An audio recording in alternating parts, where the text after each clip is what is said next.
ठाणे महापालिकेत पुन्हा एकदा भाजप विरुद्ध शिवसेना नगरसेवकांमध्ये संघर्ष निर्माण झालाय। सलग तिसऱ्या महासभेमध्ये शिवसेना आणि भाजपच्या नगरसेवकांमध्ये वाद पाहायला मिळाला।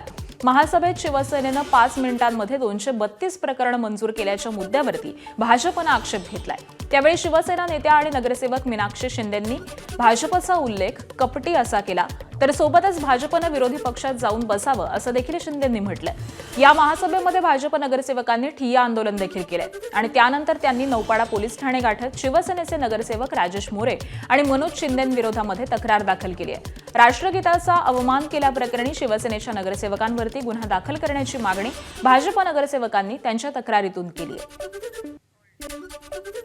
सत्तेत एकत्र बसल्यानंतर गट मीटिंगमध्ये ज्या प्रकारे निर्णय घेतले जातात आणि त्यानंतर सभागृहामध्ये येऊन आपण ते अंमलात आणतो, पण अशा प्रकारे गेली 4 महिने ही जी सभा चालू आहे त्या 4 महिन्यामध्ये सातत्याने गोंधळ घालून अशा प्रकारची परिस्थिती, मला असं वाटतं विरोधक या टायमाला एकदम शांत आहेत, पण सत्तेत बसून आमच्या बरोबरच असताना देखील आमच्या युतीतलेच जर अशा प्रकारचं हे करत असतील तर खरं तर ते निंदनीय आहे आणि प्रत्येक वेळी आपल्याकडूनच काहीतरी चुका होत आहेत ह्याची जाणीव त्यांना स्वतःला कदाचित नाही आहे आणि अशा प्रकारे गोंधळ करून महासभेला सगळ्यांना वेटीस धरलं जातं, महापौरांना देखील वेटीस धरलं जातं। ही काय प्लॅनिंग आहे त्यांची मला आत्तापर्यंत कळलेली नाही। कुठल्याही पूर्वसूचना न देता अशा प्रकारे गोंधळ घालून विषयपत्रिका मंजूर करून अचानकपणे राष्ट्रगीताचं हे चालू करायचं, राष्ट्रगीत चालू करायचं आणि त्या माध्यमातून सर विषयपत्रिका संपली, महासभा संपली असं जाहीर करायचं आणि ठाणेकर जनतेच्या सभागृहामध्ये ठाणेकरांचे प्रश्न असतात